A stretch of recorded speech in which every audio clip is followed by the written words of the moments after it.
안경을 쓰고 있다는 이유만으로 처형당하는 나라가 있었습니다. 의사라는 사실을 들키면 그 자리에서 곡괭이로 머리를 내리쳐졌고 글을 읽을 줄 안다는 것만으로도 반역자 취급을 받았거든요. 1975년부터 1979년까지 단 4년 동안 캄보디아에서는 150만 명에서 200만 명이 학살당했습니다. 인구의 4분의 1이 사라진 겁니다. 이건 전쟁이 아니었어요. 자국민을 향한 역사상 가장 기괴하고 잔혹한 실험이었죠. 오늘은 인류 역사상 가장 끔찍한 비극 중 하나인 캄보디아 킬링필드의 실체에 대해 이야기해 보겠습니다. 1996년 미국 로스앤젤레스에서 한 남자가 강도의 총에 맞아 숨졌는데 그는 바로 아카데미 나무조연상 수상자 하잉 응오르였습니다. 그가 연기한 캐릭터는 실존 인물인 디스 프란이었고 영화 제목은 바로 킬링필드였거든요. 아이러니한 건 하잉 응오르 본인도 크메르 루주 정권의 생존자였다는 겁니다. 그는 원래 프놈펜에서 산부인과 의사로 일하던 사람이었는데 공산 정권이 들어서자 택시 운전사로 신분을 위장해야 했어요. 의사라는 게 발각되면 즉시 처형당했기 때문이죠. 그는 살아남기 위해 안경도 버렸고 자신이 아는 모든 사람들 앞에서 모르는 척해야 했습니다. 가장 비극적인 건 그의 아내가 조산으로 위험해졌을 때 자신이 의사라는 걸 밝힐 수 없어서 아내와 아이가 눈앞에서 죽어가는 걸 지켜봐야 했다는 거예요. 의사임을 밝히면 자신도 죽고 어차피 아내와 아이도 죽임당할 테니까요. 그가 할 수 있는 건 아무것도 없었습니다. 크메르 루주라는 이름부터 살펴보면 크메르는 캄보디아의 주요 민족을 가리키고 루주는 프랑스어로 붉은색을 뜻하는데 공산주의의 상징색이거든요. 프랑스가 1863년부터 1953년까지 90년간 캄보디아를 식민 지배했기 때문에 프랑스어 표현이 남아있는 겁니다. 그런데 이 크메르 루주는 일반적인 공산주의 정권과는 차원이 달랐어요. 당시 중국의 마오쩌둥조차 문화대혁명이라는 극단적인 정책을 펼쳤지만 크메르 루주의 지도자들은 마오쩌둥마저 구시대적이라고 봤거든요. 그들이 롤모델로 삼은 건 세계에서 가장 고립되고 억압적인 두 나라, 바로 북한과 알바니아였습니다. 크메르 루주를 이끈 핵심 인물은 폴 포트라는 혁명명을 쓴 살롯 사르였는데 폴 포트라는 이름은 프랑스어 폴리틱 포텐시엘, 즉 잠재적 정치라는 말의 줄임말이었어요. 그와 그의 측근들은 프랑스 파리에서 유학한 지식인들이었는데 정작 그들이 꿈꾼 건 모든 지식과 교육을 파괴하는 사회였습니다. 이들은 형제 1호, 형제 2호라는 호칭을 사용했고 극도의 자급자족 국가를 목표로 했거든요. 완전한 자급자족, 외부 세계와의 단절, 그리고 농민을 중심으로 한 완전히 새로운 사회 건설이 그들의 청사진이었습니다. 캄보디아의 역사를 이해하려면 그 사회의 균열부터 봐야 하는데 가장 큰 단층선은 도시와 농촌 사이에 있었어요. 수도 프놈펜에는 중산층 상인, 의사 같은 전문직, 그리고 농촌 토지 대부분을 소유한 부유층이 살았거든요. 이 지주들 중 상당수는 프랑스인이었고 땅은 소유하되 직접 방문하지 않으면서 잔인한 관리인들을 보내 소작농들을 착취했습니다. 캄보디아 엘리트층은 프랑스어를 제일 언어로 쓰는 경우도 많았고 프랑스 학교를 다녔죠. 농촌 사람들은 도시인들을 착취자로 증오했어요. 도시 사람들은 농민들을 무지하고 더럽다고 멸시했습니다. 이 깊은 분열이 결국 크메르 루주가 파고들 틈이 된 거죠. 그들은 농민의 분노를 혁명의 연료로 삼았어요. 캄보디아는 또한 다양한 민족으로 구성되어 있었는데 가장 큰 집단이 크메르족이었고 그 외에 베트남인, 중국인, 참족, 타이족 등이 있었어요. 참족은 이슬람을 믿는 민족으로 베트남 국경 근처에 살았고 역사적으로 크메르 제국은 1200년경 전성기를 맞아 오늘날의 캄보디아와 태국, 라오스, 미얀마와 말레이시아 일부까지 지배했거든요.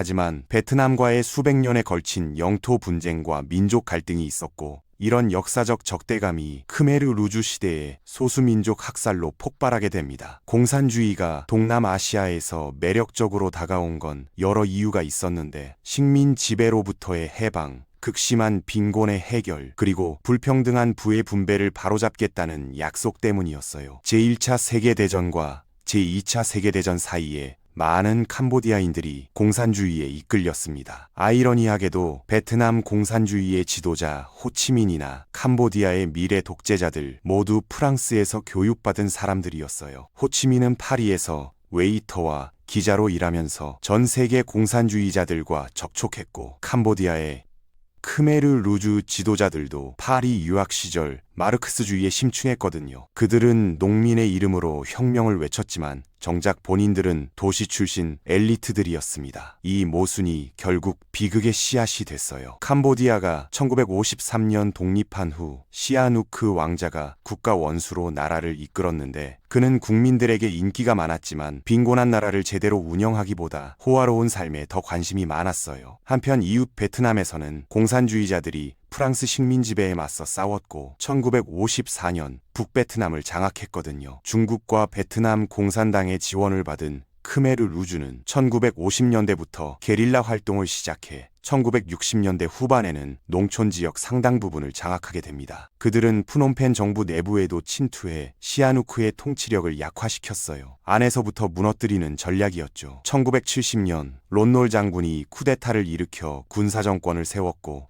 미국의 지원을 받았는데 미국은 베트남전 당시 캄보디아를 폭격해 베트남군의 보급로를 차단하려 했어요. 하지만 이 폭격은 오히려 농민들을 크메르 루주 편으로 몰아갔고 론놀 정부는 수도 외에는 거의 지지를 받지 못했습니다. 1970년부터 1915년까지 크메르 루주는 푸놈펜을 제외한 거의 모든 지역을 장악했고 1975년 론놀이 해외로 도망치면서 마침내 크메르 루주가 권력을 잡게 됩니다. 폴포트와 크메르 루주는 마르크스, 레닌, 마오쩌둥의 저작에서 영감을 받은 급진적 공산주의를 믿었지만 그들만의 독특한 비전이 있었는데 그건 바로 캄보디아 사회 전체를 완전히 해체하고 처음부터 다시 건설하겠다는 것이었어요. 문제는 그들이 꿈꾼 이상향이 수백만 명에게는 살아있는 지옥이었다는 거죠. 유토피아의 약속 뒤에는 대학살이 숨어 있었습니다. 크메르 루주는 시아누크를 증오했지만 농촌에서 그의 인기를 이용해 지지를 끌어모으는 데 활용했고 시아누크는 처음에는 권력 복귀의 기회로 여겼지만 결국 1978년까지 사실상의 포로 신세가 됩니다. 권력을 잡자마자 크메르 루주가 한 첫 번째 일은 이전 정권에서 작은 직책이라도 맡았던 사람들을 제거하는 것이었어요. 의사, 변호사, 교사, 기자 같은 도시 전문직 계층은 특히 의심의 대상이었는데 저항이 이 계층에서 나올 거라고 봤기 때문이죠. 아이러니한 건 크메르 루주 지도부 자신들이 고등교육을 받은 엘리트들이었다는 거예요. 그들은 자신들 같은 교육받은 사람들이 위험하다는 걸 스스로의 경험에서 알았던 겁니다. 수많은 전문직 종사자들이 푸놈펜 거리에서 처형당했고 살아남으려면 신분을 완전히 위장해야 했어요. 하잉 응오르가 산부인과 의사에서 택시 운전사로 변신한 것처럼요. 크메르 루주가 특히 집요하게 찾아낸 건 안경을 쓴 사람들이었는데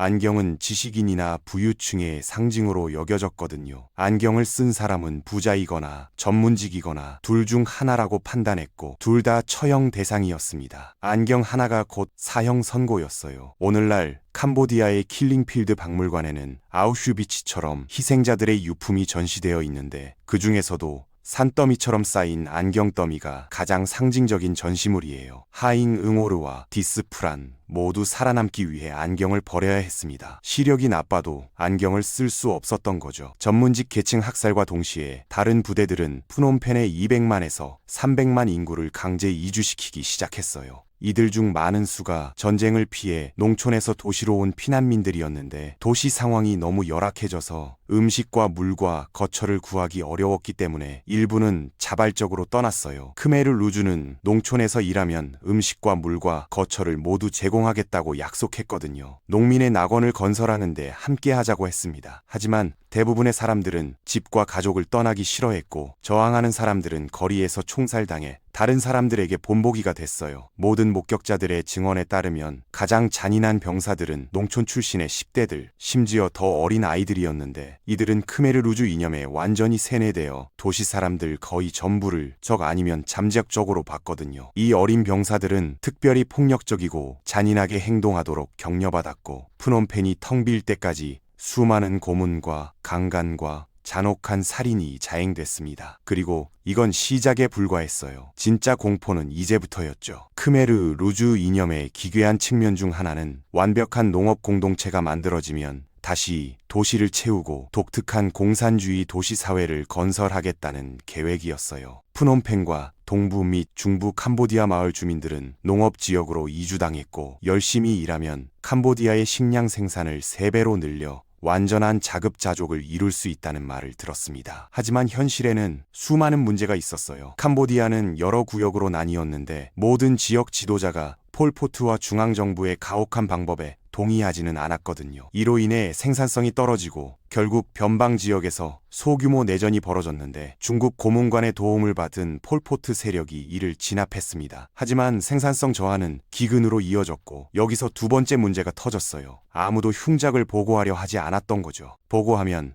공산주의 정신이 부족하다거나 정권을 전복하려는 미국 스파이라는 죄목으로 처형당했거든요. 진실을 말하면 죽는 사회였습니다. 세 번째 문제는 농장을 관리하도록 임명된 사람들 대부분이 농사에 대해 전혀 몰랐다는 거예요. 더 초현실적인 건 크메르 루주가 나라의 책들 대부분을 파괴해서 기본적인 농업 안내서조차 구할 수 없었다는 겁니다. 농사를 아는 농민들도 있었지만 그들이 알던 건 작은 땅을 경작하는 방법이지 정권이 만든 거대한 집단 농장을 운영하는 방법이 아니었어요. 굶주린 사람들은 곤충, 쥐, 뱀을 먹었고 증언에 따르면 때로는 신선한 시체까지 먹었다고 합니다. 이 모든 건 비밀리에 이뤄져야 했는데 들키면 정권이 충분한 식량을 공급하지 못한다고 생각한다는 뜻이었고 그것만으로도 사형사유가 됐거든요. 굶주림과 질병이 크메르 루주 희생자 약 150만 명 중 60%의 목숨을 앗아갔어요. 총에 맞아 죽은 게 아니라 굶어 죽은 겁니다. 상황을 더 악화시킨 건 의사들이 자신이 의사라고 밝힐 수 없었고 나라의 모든 의학 서적과 대부분의 약품이 서양의 독이라는 이유로 파괴됐다는 거예요. 전통 민간요법으로 대체해야 했지만 아픈 사람들도 강제로 노동해야 했습니다. 수천 명이 함께 살면서 아무도 사생활이 없는 상황에서 의료 행위를 하면 즉시 발각됐을 거예요. 저항하거나 불평하거나 게으름 피우는 것처럼 보이는 사람은 누구든 종종 상상할 수 있는 가장 잔인한 방법으로 살해당했어요. 총알을 아끼기 위해 크메르 루주 처형자들은 도끼와 곡괭이로 희생자들의 머리를 내리쳤고 어떤 사람들은 손이 뒤로 묶인 채 머리에 밀폐된 비닐봉지가 씌워져 질식사했어요. 또 어떤 사람들은 말뚝에 묶여 밀물대 익사했습니다. 공포는 끝없이 계속됐어요. 죽음의 방식만 달랐을 뿐이죠. 오늘날 이 정권의 상징은 푸놈펜의 전 S21 감옥에 있는 박물관인데 이곳에서 폴포트의 진짜 적이든 상상 속의 적이든 엄격한 규율 아래 갇혀 있었어요. 항상 완전한 침묵을 유지해야 했고 항상 벽이나 바닥에 쇠사슬로 묶여 있었고 정기적으로 물고문과 다른 고문을 당했으며 주로 밤에 곡괭이로 머리를 맞아 대량 처형당했습니다. S21에서 약 2만 명이 살해된 것으로 추정되는데 살아남은 것으로 알려진 사람은 단 12명 뿐이에요. 생존율이 0.006%도 안 되는 거죠. 크메르 루주는 또한 캄보디아 민족주의자들이기도 했는데 이건 역사책에서 종종 간과되는 부분이에요. 공포정치 기간 동안 그들은 캄보디아 소수민족 출신 수천 명의 남녀노소를 학살했어요. 이들 중 많은 수가 베트남인이었습니다. 이것이 베트남전 이후 두 전직 동맹국 사이에 시작된 저강도 전쟁과 결합해 더 강력한 베트남이 1979년 침공해 크메르 루주를 물리치는 원인이 됐습니다.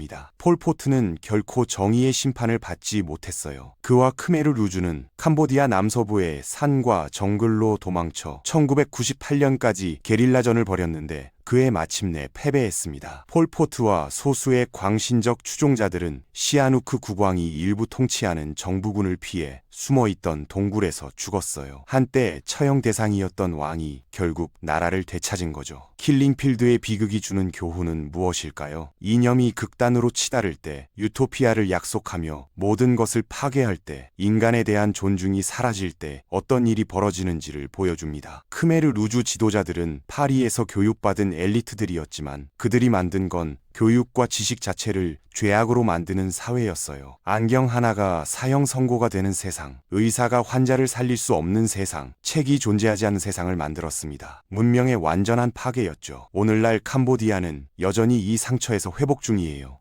킬링필드 추모관과 S21 박물관은 이 비극을 기억하기 위해 보존되어 있고 매년 수많은 사람들이 방문해 희생자들을 추모합니다. 하지만 동남아시아 밖에서는 이 비극을 기억하는 사람이 많지 않아요. 1980년대에는 오스카상 수상작 영화와 데드 케네디스의 펑크록 노래 홀리 리데이인 캄보디아로 세계의 주목을 받았지만 시간이 흐르면서 기억은 희미해졌습니다. 하잉 응오르는 지옥에서 살아남아 헐리우드에서 성공했지만 결국 로스앤젤레스 자택 앞에서 비극적으로 생을 마감했어요. 그가 연기한 디스프란도 크메르 루주에서 살아남아 사진기자로서의 삶을 되찾았지만 킬링필드의 기억은 평생 그를 따라다녔습니다. 이들의 이야기는 인간 정신의 회복력을 보여주지만 동시에 우리가 결코 잊어서는 안 될 역사의 어두운 장을 상기시켜주죠. 역사는 반복된다고 하는데 킬링필드 같은 비극이 다시는 일어나지 않도록 하는 건 우리 모두의 책임입니다. 극단주의가 고개를 들 때, 특정 집단을 적으로 규정하고 폭력을 정당화할 때 우리는 캄보디아에서 무슨 일이 있었는지 기억해야 해요. 150만 명의 목숨을 앗아간 이 비극은 인류가 얼마나 잔인해질 수 있는지, 그리고 왜 우리가 경계를 늦추지 말아야 하는지를 가르쳐 줍니다.